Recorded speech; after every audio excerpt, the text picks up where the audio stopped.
사람들은 기독교를 사랑의 종교라고 말합니다. 왜냐하면 우리 기독교에서는 사랑을 대단히 중요한 신앙의 덕목으로 강조하기 때문입니다.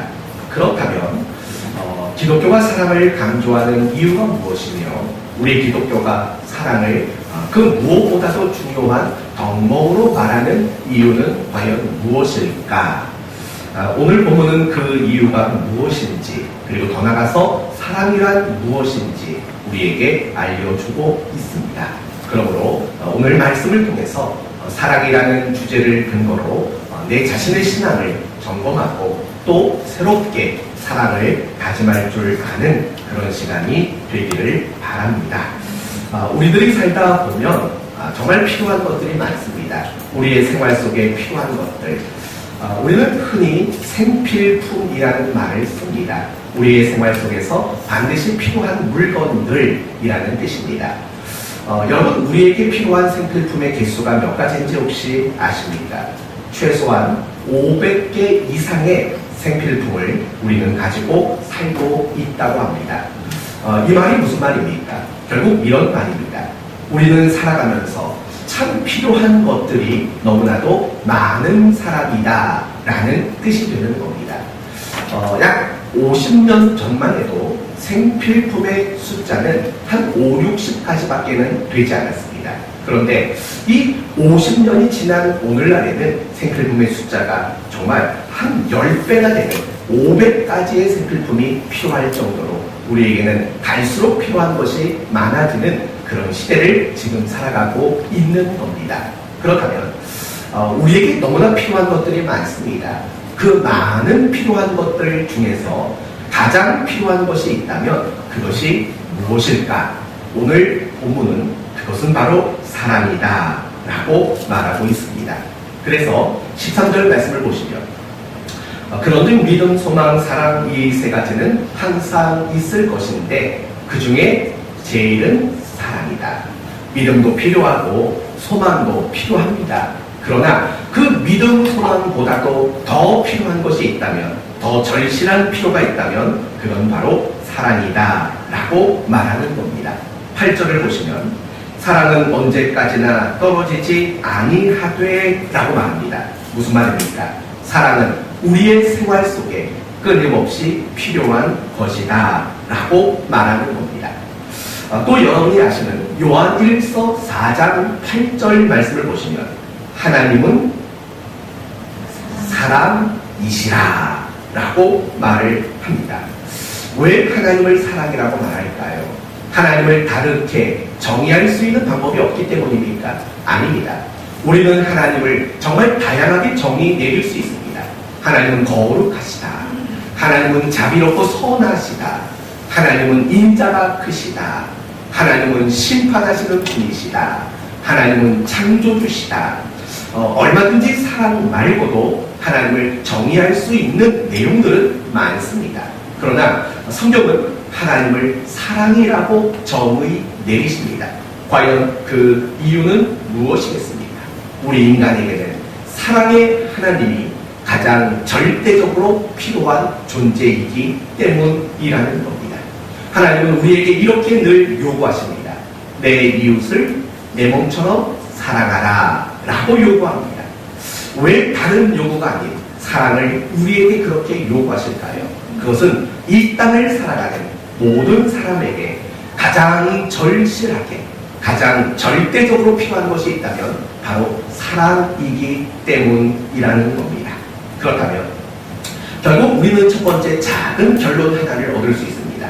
잘 사는 사람이든 못 사는 사람이든 아니면 많이 배운 사람이든 적게 배운 사람이든 힘과 권력이 있던 없던 간에 모든 사람에게 필요한 것, 그것이 무엇이라는 겁니까? 바로 사랑이라고 성경은 가르쳐주고 있는 겁니다. 그래서 사랑이 제일이라고 말하는 겁니다. 그러면 과연 모든 사람에게 왜 사랑이 필요할까요? 저는 왜 사랑이 필요할까요? 여러분에게는 왜 사랑이 필요할까요? 이유는 간단합니다. 그것은 우리가 결코 완전한 존재가 아니기 때문이라는 겁니다. 여러분 가운데 혹여나 완전하신 분 계십니까? 말에도 행동에도 생각에도 그 어떤 면에서도 흠이 없이 완벽한 존재가 혹시 계십니까? 세상에는 완전한 존재는 있을 수 없습니다. 모든 사람은 다 불완전합니다. 이 말은 무슨 말입니까? 완전하지 못합니다. 그래서 결국에는 우리는 실수할 수밖에 없고 무엇인가를 잘못할 수밖에 없습니다. 연약하고 부족하고 흠이 많습니다. 때로는 누군가에게 상처를 받기도 합니다. 그래서 반대로 때로는 누군가에게 우리는 상처를 주기도 하는 겁니다. 이처럼 우리는 불완전합니다. 오늘 본문에도 우리에게 사랑이 필요한 이유는 완전하지 않음 때문이라고 오늘 본문도 말합니다. 구절을 봅시다. 우리는 부분적으로 알고 부분적으로 예언하니. 뭐라고 말합니까? 부분적이랍니다. 아는 일에도 우리는 늘 부분적이라는 겁니다. 그 다음에 11절. 내가 어렸을 때에는 말하는 것이 어린아이 같고 깨닫는 것이 어린아이 같고 생각하는 것이 어린아이 같다가 라고 말합니다. 모든 게 다 어린아이 같습니다.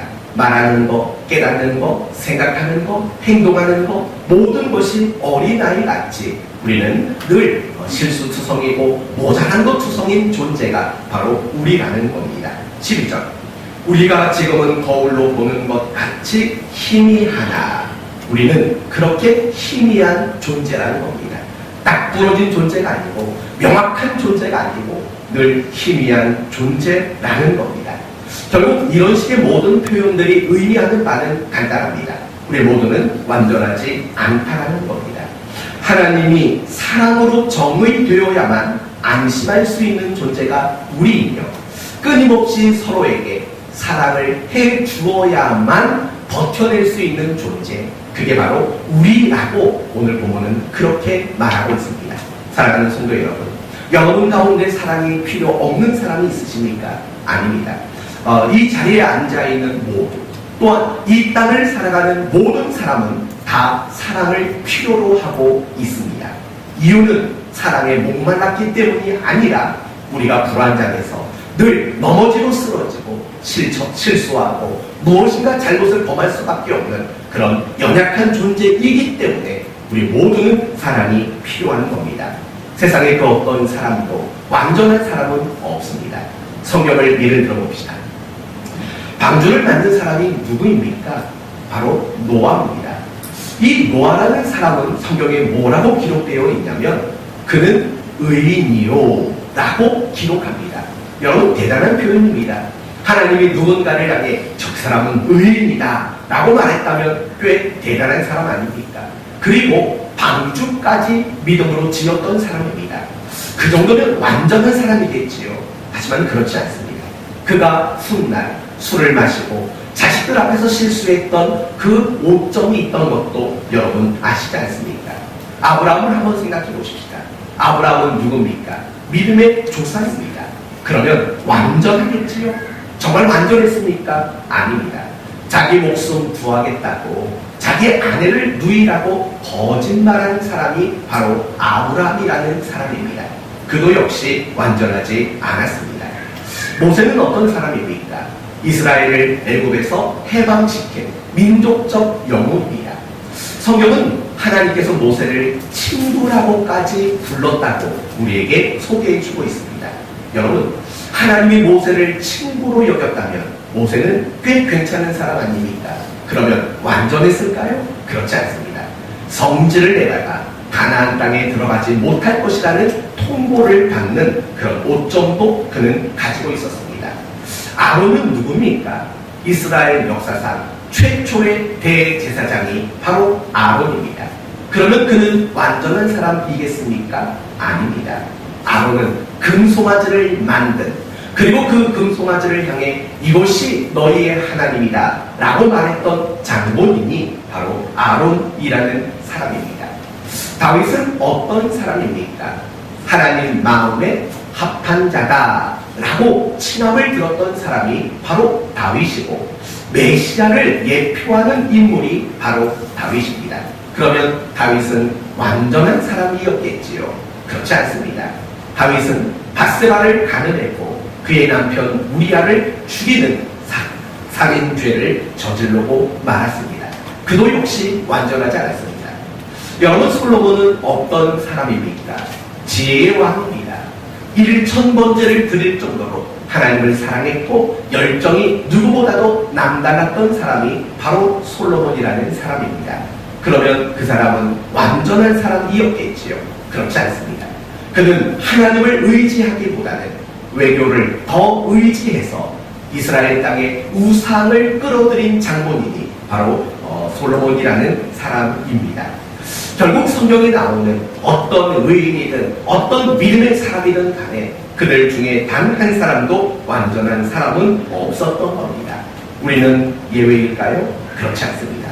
로마서 3장 말씀을 보시면 의인은 없나니 하나도 없다라고 말을 합니다. 그 말은 단지 의로운 사람이 없다라는 말만이 아니라 이 세상에는 완전한 사람이 없다라는 말이기도 합니다.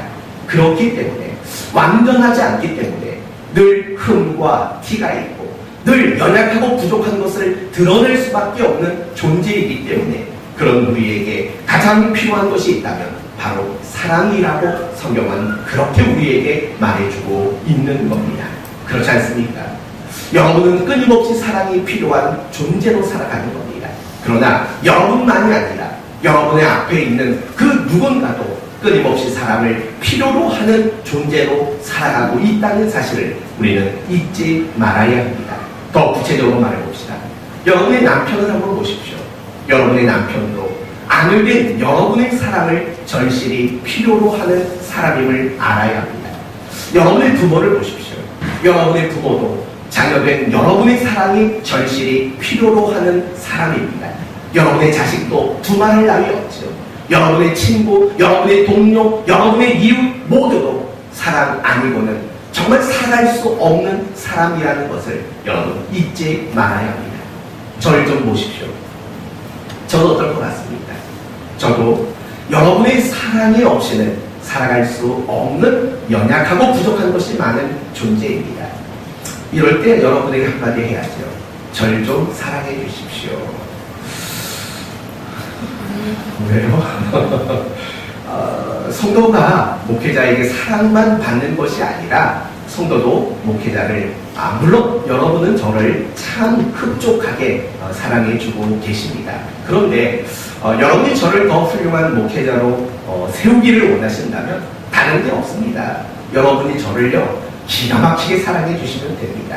그러면 저는 정말 훌륭한 목회자로 세워질 수 있습니다. 이 말이 좀 재미난 이야기로밖에는 안 들릴지 몰라도요 그게 그렇지 않습니다. 정말 많은 훌륭한 목회자들 결국은 많은 사랑을 받은 사람일 수밖에 없는 겁니다. 여러분 세상도 마찬가지 아닙니까? 정말 사랑을 많이 받은 사람은 뭐가 달라도 분명히 다를 수밖에 없는 겁니다. 마찬가지입니다. 저도 목회자로 목사로 여러분 앞에 늘 서 있지만 저도 역시 여러분에게는 끊임없는 사랑을 받아야 하고 여러분의 사랑이 끊임없이 필요한 그렇게 연약하고 부족한 것 많은 존재라는 사실을 저는 분명히 압니다. 서로를 바라보셔야 합니다. 이 가운데 사랑으로 대하지 않아도 될 사람은 없습니다. 모든 사람이 사랑의 대상입니다. 그리고 모든 사람이 여러분의 그 넉넉한 사랑을 필요로 하는 연약하고 부족한 것이 많은 그런 사람이라는 사실을 우리는 잊지 말아야 합니다. 오늘부터 목장 2기 사역을 시작합니다. 목장 모임을 시작합니다. 가장 중요한 것 모두는 사랑이 필요하다는 것. 목장을 이끌어가는 목자도 사랑이 필요한 사람, 그리고 그 목장 안에 참여하는 목원들도 사랑이 필요한 사람입니다. 왜라고요? 완전하지 않으니까, 부족하니까, 실수 많으니까, 연약하니까, 아직도 못난 거 많으니까 여전히 우리는 사랑으로 서로를 대할 수밖에 없는 그런 존재이기 때문에 우리에게 절실히 사랑이 필요한 것이고 하나님은 사랑이라고 밖에는 정의할 수밖에 없는 그 정의가 아니고는 도무지 안심할 수 없는 존재가 결국 우리이기 때문입니다. 그렇다면 본론으로 들어가 봅시다. 사랑이 뭘까요? 어쩌면 세상에서 가장 흔한 말 중 하나가 있다면 그건 사랑일 겁니다. 그렇죠? 사랑일 겁니다. 우리가 살면서 가장 많이 하는 말 중 하나도 사랑이라는 말일 겁니다. 그러면 여러분은 과연 사랑이 무엇이라고 생각하십니까? 과연 사랑은 무엇입니까? 애틋함, 간절함, 그리움, 보고 싶음, 설레임. 보통 세상 사람들은 사랑을 이렇게 말합니다. 간단히 말하면 세상 사람들이 말하는 사랑의 중심은 결국 감정인 겁니다. 그렇죠? 그리고 가끔씩 연인들이 헤어지면서 그렇게 말을 합니다. 사랑이 식었어. 이제 우리 헤어져. 이런 말 많이 들어본 적 있지 않습니까? 그렇다면 사랑이 식었다라는 말은 뭘 두고 하는 말인 것 같습니까? 간단히 말하면 사랑이 식었다는 것은 더 이상 감정이 없다라는 겁니다. 바로 이런 것들이 결국은 세상 사람들이 말하는 사랑입니다. 세상 사람들은 철저히 사랑을 감정으로 이해합니다. 그러나 예수 믿는 신자들 가운데, 우리들 가운데에도 사랑을 감정이라고 생각하는 분들이 의외로 많습니다. 그래서 그런 분들이 늘 걸려 넘어지는 성경 구절이 있습니다. 뭐냐면 원수를 사랑하라 라는 말이 가장 힘들고 어려운 말이 되는 겁니다. 왜요? 사랑을 무엇으로 이해하기 때문에요? 감정으로 이해하기 때문에 원수를 사랑하는 것이 결코 우리가 감당하기에는 너무나도 버거운 말씀으로 늘 다가옵니다. 그래서 우리가 늘 하나님 앞에 회개하는 것들이 뭐냐면 하나님 사랑하지 못함을 용서해 주십시오.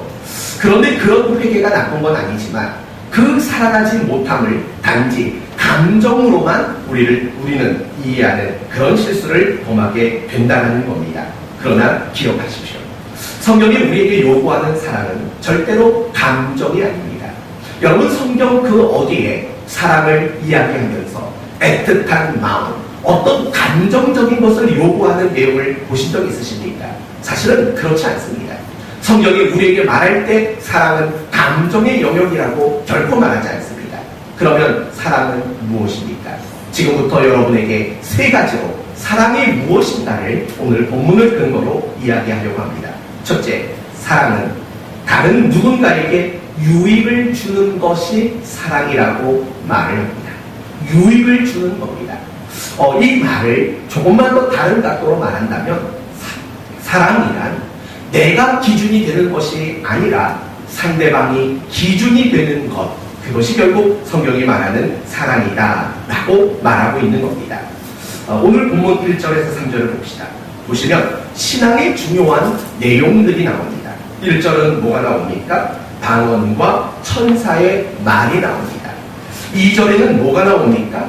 예언하는 능력과 모든 비밀과 모든 지식을 알고 또 믿음이라는 것이 나옵니다. 3절에는 뭐가 나옵니까?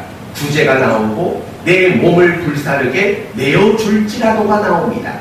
여러분 1절에서 3절까지는 우리가 늘 신앙생활 속에 접하는 신앙의 내용들입니다. 그런데 이 1절로 해서 3절까지 보시면 각 절마다 반복되는 표현이 하나가 있습니다. 그게 무엇인 것 같습니까? 계속 반복되는 말, 이런 말입니다. 사랑이 없으면 이라는 말이 계속해서 반복되고 있습니다. 결국 무슨 뜻입니까?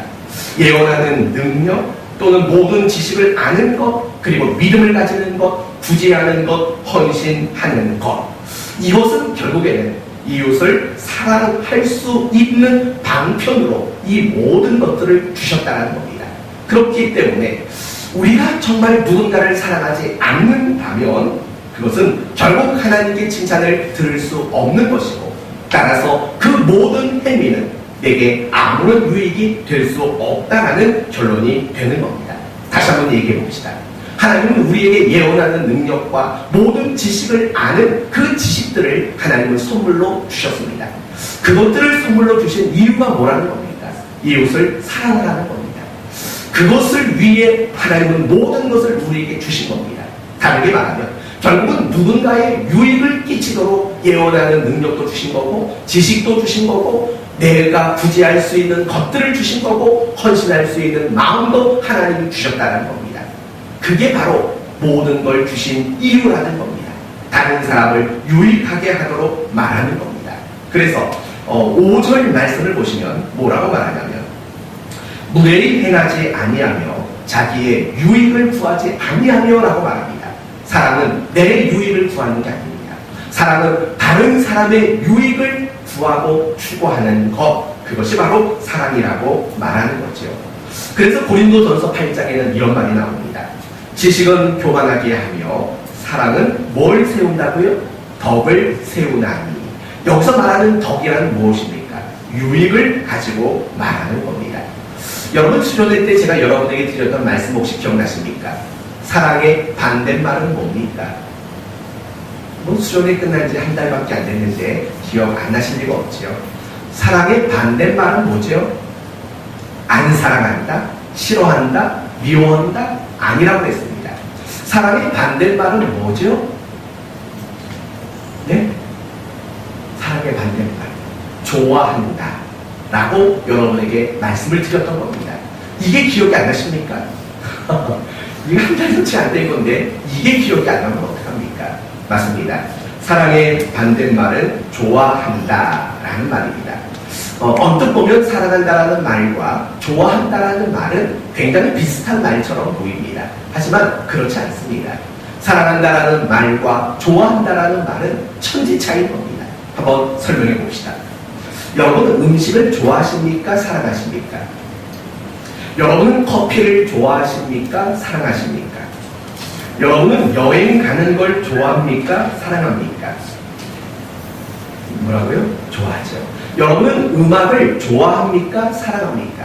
좋아합니다. 무슨 말인지 알겠습니까? 좋아한다라는 말은 내가 기준이 되는 겁니다. 내가 유익하다고 여기는 것들을 우리는 좋아한다라고 표현을 합니다. 그러면 사랑은 무엇입니까? 사랑은 나의 유익이 아니라 다른 사람의 유익을 구하는 겁니다. 그래서 사랑한다라는 말의 반대말은 좋아한다라는 말이 되는 겁니다. 그래서 성경을 보면 내 이웃을 좋아하라 라고 말하지 않습니다. 하나님을 좋아하라 라고 말하지 않습니다. 어떻게 말합니까? 이웃을 사랑해라, 하나님을 사랑해라 라고 그렇게 말하는 겁니다. 그러면 여러분, 우리 서로를 한번 돌아보십시오. 여러분은 서로를 좋아하십니까? 사랑하십니까? 뭘 물어보는지 아시지요? 여러분이 서로를 상대할 때마다 내가 기준이 된다면, 내 유익을 먼저 챙긴다면 여러분은 서로를 그저 좋아하는 것뿐입니다. 그러나 내가 기준이 아니라 상대방을 기준으로 여기고 그 사람의 유익을 더 먼저 생각한다면 그게 바로 사랑하는 것이라고 가르쳐주고 있는 겁니다. 사랑하는 성도 여러분, 세상 사람들이 말하는 사랑의 기준은 항상 내가 되는 겁니다. 그러나 성경이 말하는 사랑의 기준은 항상 내가 아닌 내 앞에 있는 누군가가 항상 기준이 되는 겁니다. 그리고 그 사람의 유익을 구하고 그 사람의 유익을 추구하는 것, 그것이 성경이 말하는 사랑이라고 알려주고 있는 겁니다. 저는 여러분 모두가 이런 사랑을 배웠으면 좋겠습니다. 앞으로 목장을 여러분이 진행할 때 내가 기준이 되고는 안 됩니다. 내 유익이 기준이 되고는 안 됩니다. 상대방이 항상 기준이 돼야 되고 상대방이 항상 유익이 되는 그런 목장 사역, 우리 교회 공동체 사역이 되어야 마땅할 겁니다. 두 번째로 사랑을 뭐라고 말하냐면 고통을 감당하는 것이라고 말합니다. 이제 오늘 4절 말씀부터 보시면 6절, 7절까지 15가지의 내용이 나옵니다. 사랑은 무엇으로 시작합니까? 오래 참고, 사랑은 온유하고, 시기하지 아니하며, 자랑하지 아니하며, 교만하지 아니하며, 이런 식으로 사랑을 15가지로 정의를 합니다. 그런데 여러분이 조금만 더 자세히 보시면 사랑은 오래 참고 라고 한번 끊습니다. 끊고 그 다음에 사랑은 온유하며 시기하지 아니하며 하고 한 번 더 끊습니다. 그리고 그 다음에 사랑은 자랑하지 아니하며로부터 끝까지 쭉 나갑니다. 여러분, 이 부분들은 왜 끊었겠습니까? 사랑에 정말 중요한 내용이 담겨있기 때문에 여기서 끊은 겁니다. 가장 먼저 끊는 내용이 뭡니까? 사랑은 오래 참고로 먼저 끊고 있습니다. 오래 참는다는 것은 무슨 말입니까? 왜 참아야 됩니까? 고통이 있으니까 참는 겁니다. 사랑이란 고통이 있어도 참는 것, 그것이 결국 사랑이라고 말하는 겁니다. 아기가 태어나면 부모는 참 기쁘고 행복합니다. 오늘 은찬이가 왔습니다. 한 달여 만에 우리 은찬이가 오늘 첫 번째로 교회 왔고 오늘 유아 세례를 받을 겁니다. 그 집에 가면 맨날 웃음꽃이 피웁니다. 요 조그마한 아이도 없고 엄청 크지 않았느냐 웃음꽃이 만개에 있습니다. 당연하죠. 여러분도 경험했지 않습니까? 여러분도 결혼해서 자식을 낳았을 때 얼마나 행복하고 즐겁고 얼마나 기뻤습니까? 행복하고 늘 좋습니다. 전 지금도 애가 태어난 지 5년이 됐는데도 지금도 맨날 행복합니다. 이 아이 손가락만 봐도 행복하고 이 아이가 죄송합니다. 어제도 오더니 갑자기 저한테 입에 침을 잔뜩 모았다가 그걸 어깨에다 쏟아붓더라고요. 그래서 이렇게 말하더라고요. 아빠 침을 넣었어. 근데 그 침이 얼마나 예쁜지 몰라요. 근데 제가 다 비벼서 닦았습니다. 그냥 너무 즐겁고 좋습니다. 너무 좋아요. 이 아이가 먹던 거 저한테 주면 더 다 빨아먹습니다. 우리 아이가 사탕을 먹으면 끝까지 안 먹습니다. 그냥 맛만 보고 맙니다. 그럼 저 갖다 주면 저는 그게 얼마나 더 단지 몰라요. 아 진짜 달아요. 근데 남이 먹던 사탕 주면 제가 그걸 그렇게 달게 먹겠습니까? 그렇게 못하죠. 아이를 낳으면 정말 기쁘고 행복합니다. 그런데 정말 기쁘고 행복한 것만 있을 것 같습니까? 아닙니다. 얼마나 많은 고통이 뒤따르는지 모릅니다. 힘듭니다. 고통스러운 습관들이 많습니다. 잠을 못 잡니다. 그래서 늘 피곤합니다. 이 아이를 키우다 보면 할 일이 너무 많습니다. 그래서 내가 하고 싶은 일을 못하는 게 훨씬 더 많습니다. 그렇다고 해서 그런 고통이 있고 그런 힘듦이 있다고 해서 이 아이를 내던지겠습니까? 이 아이를 다 버리겠습니까? 아닙니다. 고통이 있지만 묵묵히 그것을 참는 겁니다. 묵묵히 그것을 견뎌내는 겁니다. 그게 사랑이라는 겁니다. 그게 사랑은 오래 참고의 말이라는 겁니다. 여러분, 하나님은 우리를 얼마나 사랑하는지 여러분 아시지요? 우리를 너무 사랑하시니까 우리를 떠나지 않습니다. 우리를 버리지 않습니다. 우리를 외면하지 않습니다. 하나님은 항상 우리와 함께하고 계십니다. 그러나 실상 우리는 어떻습니까? 이미 여러분에게 말씀드린 바와 같이 우리는 늘 못났습니다. 우리는 늘 부족합니다. 흠이 많습니다. 그래서 실수도 많이 하고 죄도 많이 짓습니다. 그런 우리를 보는 하나님의 마음은 어떨 것 같습니까? 하나님이 얼마나 속상하시겠습니까? 하나님은 마음이 얼마나 아프시겠습니까? 그렇다고 하나님이 그런 속상함과 그런 고통 때문에 우리를 내던지고 우리를 포기하고 우리를 외면하신 적 있으십니까? 없습니다. 우리를 바라보는 그 고통과 아픈 마음이 있어도 하나님은 묵묵히 그 모든 고통을 견뎌주시는 것 아닙니까? 그게 바로 사랑이라는 겁니다. 우리는 늘 완전하지 않습니다. 그래서 남에게 상처를 줄 때가 많습니다. 반대로 우리는 완전하지 않기 때문에 누군가에게 상처를 받을 때도 얼마나 많은지 모릅니다. 그걸 견디십시오. 그걸 감당하십시오. 내가 그 상처 받기 싫으니까 그 사람 상종 안 해 라고 말하지 마십시오. 상처를 받고 고통이 있어도 견뎌주는 겁니다. 그게 바로 사랑이라고 성경은 우리에게 말해주고 있는 겁니다. 우리가 교회에서 신앙생활하는 거 굉장히 어렵습니다. 차라리 옛날 중세 시대처럼 수도원에 들어가서 그냥 도 닦듯이 신앙생활하면 사실은 편합니다. 그러나 우리가 함께 모여 신앙생활하는 것은 어렵습니다. 이유가 뭡니까? 신앙의 수준이 다 다릅니다. 어떤 사람은 믿음이 좋은데 어떤 사람이 믿음은 부족합니다. 그러니 당연히 어려울 수밖에 없지 않겠습니까? 어디뿐입니까? 신앙의 색깔도 굉장히 다릅니다. 어떤 성도들은 불로의 색깔을 가진 성도가 있지만 어떤 성도는 그냥 조용하고 경건한 모양을 좋아하는 그런 신앙의 색깔을 가지신 분들도 분명히 있습니다. 제가 얼마 전에 그런 얘기 들었습니다. 우리 교회 오시는 분들 중에서 우리 교회는 참 찬양이 기쁘고 좋다, 찬양이 너무 좋다라고 하는 분이 꽤 많습니다. 그런데 반대의 경우도 심심치 않게 듣습니다. 우리 교회는 악기가 너무 많다, 그래서 시끄럽다 라고 말하는, 그래서 안 나오는 그런 성도들도 있다는 거 여러분 아십니까? 결국 그런 것들은 뭡니까? 다 신앙의 색깔이 다르다는 겁니다. 그렇기 때문에 그런 우리들이 함께 모여서 한 공동체를 이루고 함께 신앙생활을 해나가는 거 굉장히 힘듭니다.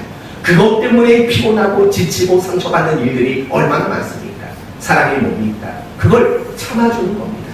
그걸 견뎌주는 겁니다. 그 고통, 그 힘든 거, 그걸 감당해 주는 겁니다. 그게 바로 사랑이라고 그렇게 성경은 우리에게 가르쳐주고 있다는 겁니다.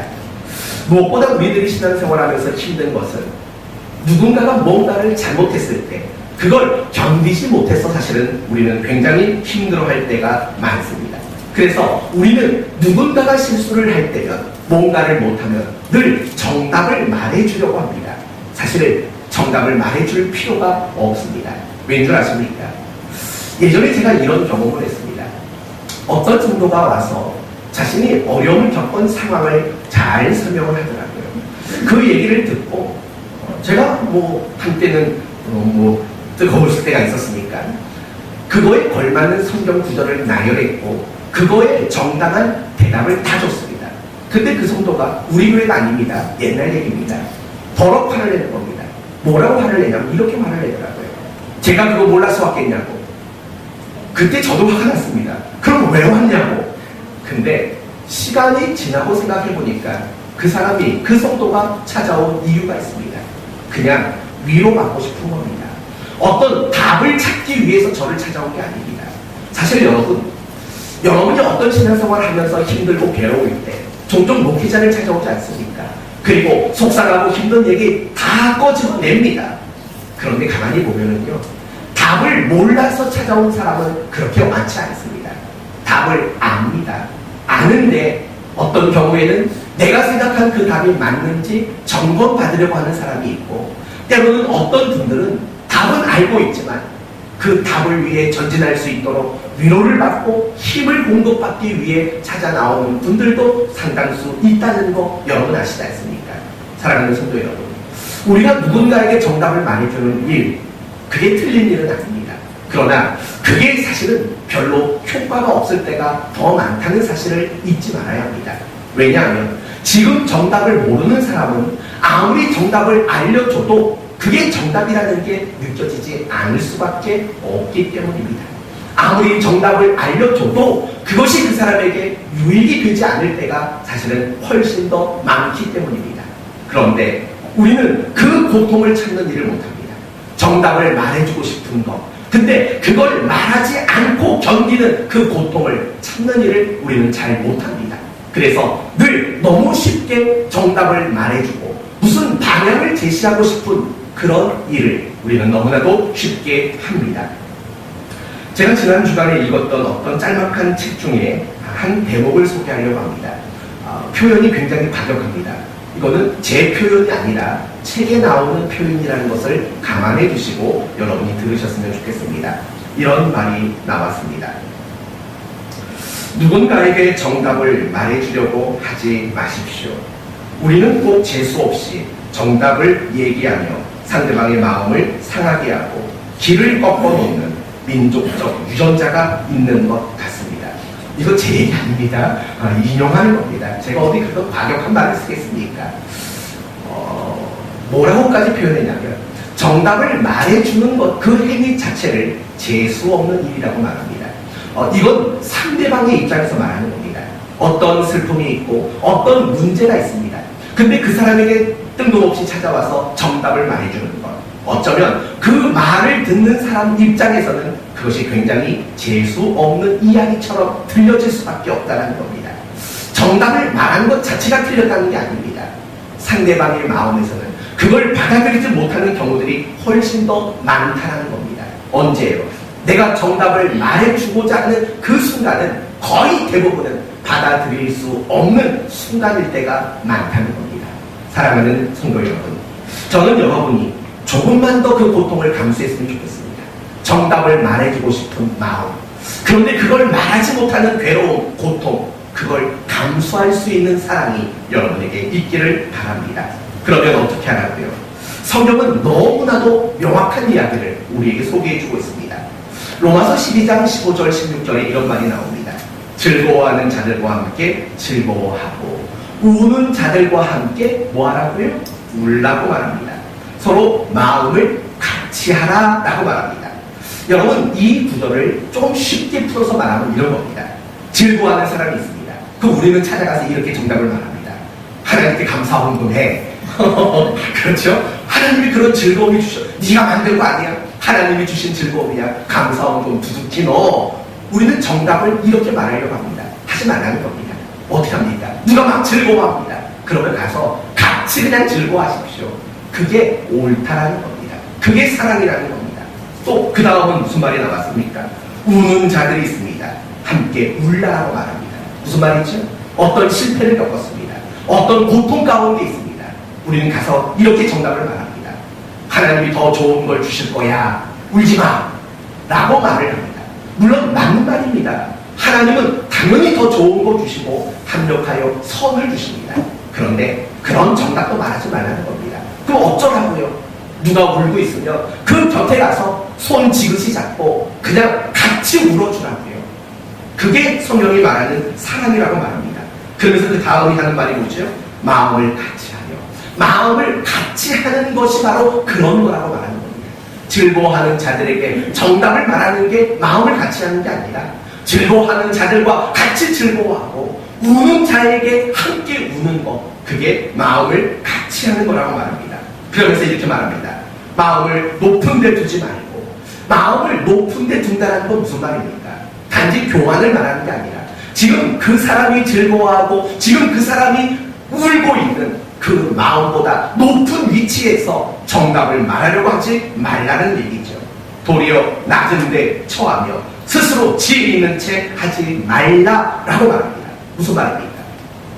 누가 어떤 사람 때문에 고통당하고 괴로워합니다. 울고 있습니다. 찾아가서 차라리 이렇게 하라는 겁니다. 그놈이 다 나쁜 놈이네. 왜 그런 놈이 있는지 몰라. 도리어 그 울고 있는 사람보다 더 형편없는 자의 모습으로 위로하라는 겁니다. 같이 그렇게 울어주라는 겁니다. 그게 바로 사랑이라고 말하고 있는 겁니다. 사랑하는 성도 여러분, 우리는 누군가에게 유익을 주는 게 사랑이다. 다 압니다. 그런데 우리가 제일 못하는 사랑이 뭔지 아십니까?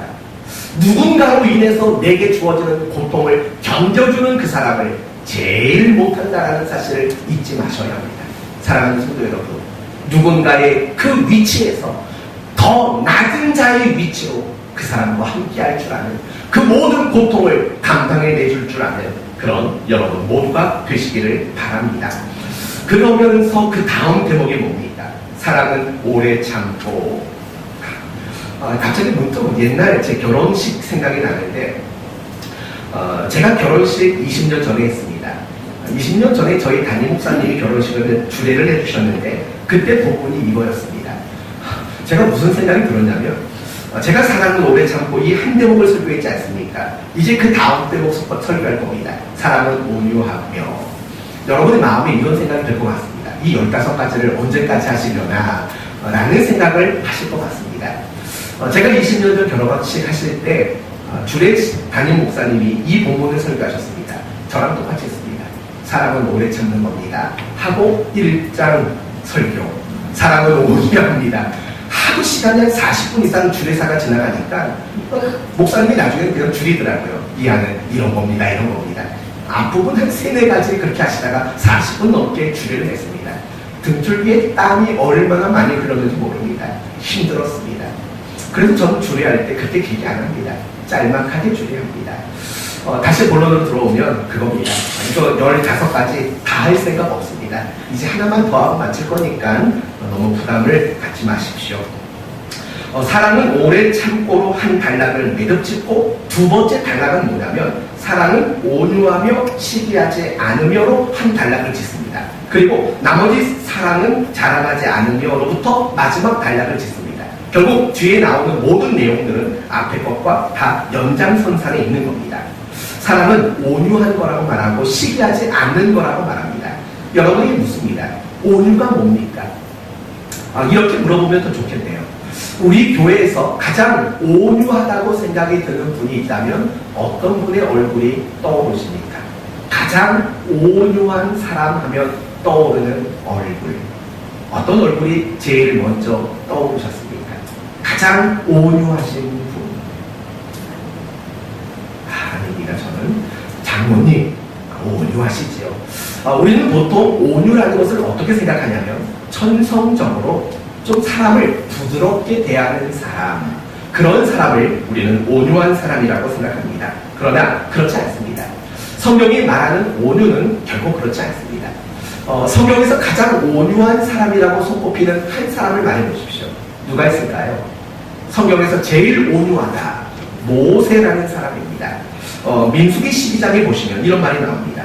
모세는 온유함이 지면의 모든 사람보다 더하니라.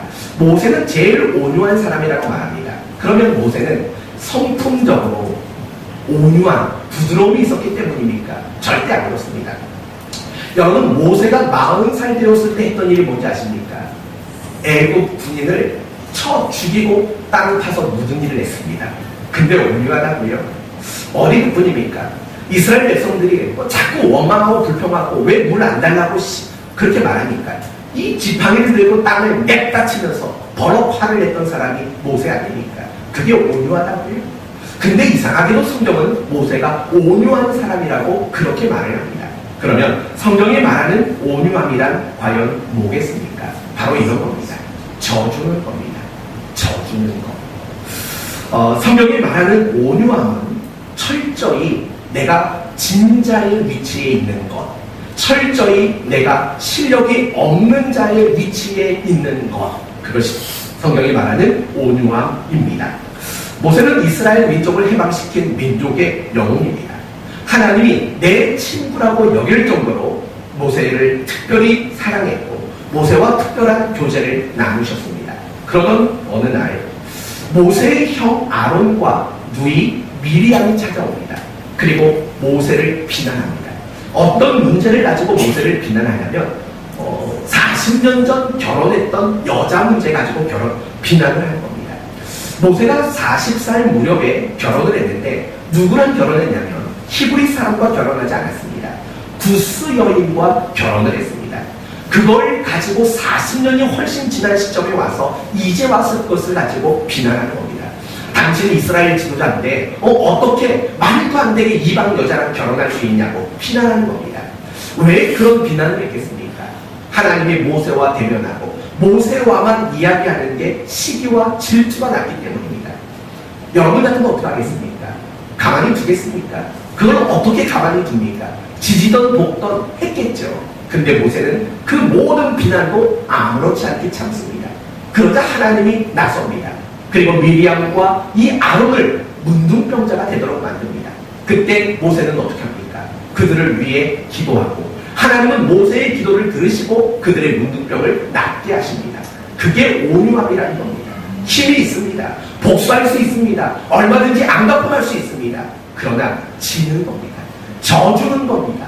그게 성경이 말하는 온유이고 오늘 본문이 말하는 사랑은 온유하며 시기하지 않는 것. 여러분 진자로서 무슨 시기가 있겠습니까? 그게 바로 사랑이다 라고 말을 합니다. 여러분에게 꼭 물어보고 싶었던 게 있었습니다.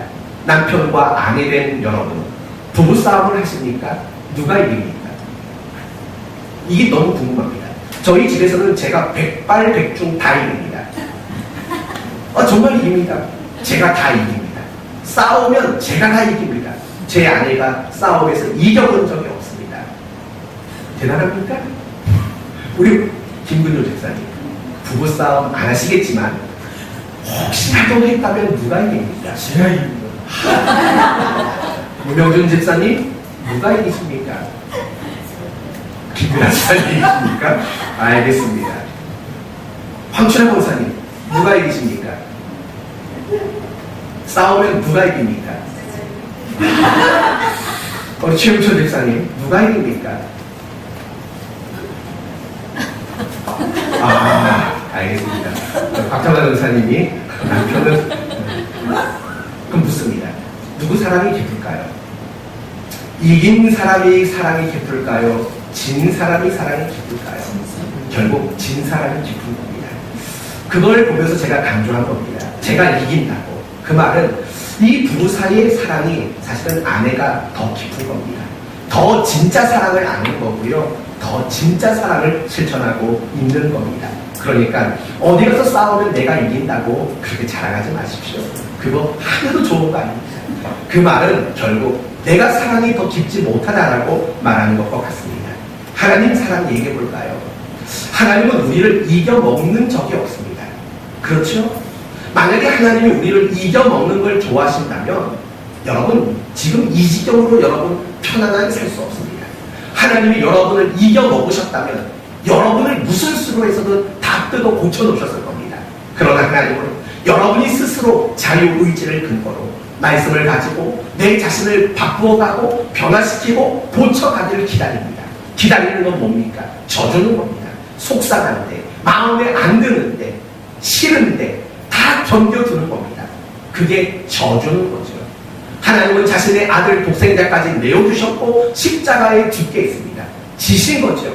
하나님이 지신 겁니다. 하나님이 야곱과 씨름하던 그 야복나루를 기억하십니까? 하나님이 지셨습니다.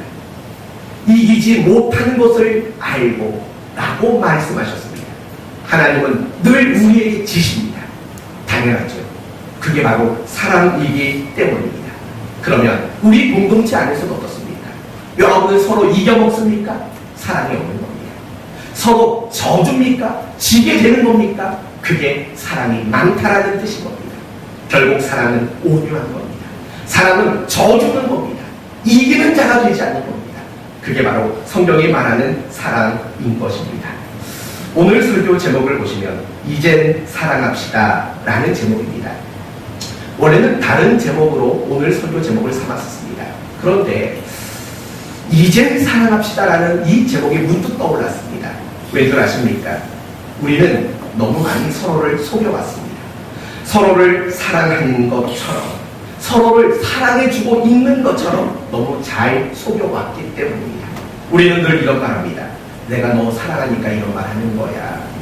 너 사랑해서 이러는 거야 라고 말합니다. 정말 그 말이 진심이었으면 좋겠습니다. 그러나 진심이 아닌 경우가 훨씬 더 많았을 겁니다. 사랑해서 하는 말이 아닙니다. 그 고통을 못 견디니까 말을 하는 겁니다. 사랑해서 이러는 거야가 아닙니다. 내가 그 꼴 보기 싫어서 그러는 겁니다. 사실 그러면서도 우리는 나는 사랑이 많다고, 나는 서로를 사랑하고 있다고 스스로 속고 있는 겁니다. 그렇지 않습니까? 사랑하는 성도 여러분, 우리는 사랑하고 있는 것처럼 남을 속였고, 내가 누군가를 사랑하고 있는 것처럼 내 스스로도 나도 모르게 속아 왔던 겁니다. 그래서 오늘 설교 제목을 다시 정한 겁니다. 이젠 사랑합시다. 지금까지는 사랑하는 척했다면 이제는 진짜 사랑합시다. 어떻게 해요? 유익을 주는 방법으로, 또 어떻게 해요? 고통을 감당하는 방법으로, 그리고 또 어떻게 해요? 져주는 방법으로 이제는 그런 사랑을 했으면 좋겠습니다. 오늘부터 목장 모임이 시작이 됩니다. 적극적으로 참여하십시오. 그리고 그 목장 사역이 바로 이젠 사랑합시다가 적용되는 첫 시발점이 됐으면 좋겠습니다. 진짜 사랑이 뭔가를 고민하셔야 합니다. 그리고 그 목장 모임이 정말 사랑을 맺어가고 만들어가는 그런 모임이 되도록 하셔야 합니다. 목장만이 아니라 우리 교회도 마찬가지입니다. 제발 더 이상 사랑하는 척만 하지 마십시오. 척 보면 합니다. 사랑하는 척 하지 마시고 이제 진짜 사랑할 줄 아는, 오늘 말씀대로 정말 사랑할 줄 아는 우리 모두가 되시기를 바랍니다. 말씀을 마칩니다. 하나님은 사랑을 요구하십니다. 이유는 간단합니다. 우리는 불완전합니다. 우리는 늘 실수하고 연약하고 넘어지고 늘 잘못하는 일이 많습니다. 그래서 사랑이 아니고는 결코 지탱할 수 없는 존재가 우리이기 때문입니다. 서로 사랑하십시다. 유익을 구하라고 했고, 고통을 감당하라고 했고, 그리고 저주라고 했습니다. 이런 사랑을 실천함으로 하나님의 사랑을 증거할 줄 아는 여러분 모두가 되시기를 예수 그리스도의 이름으로 축원드립니다. 아멘. 감사하신 하나님.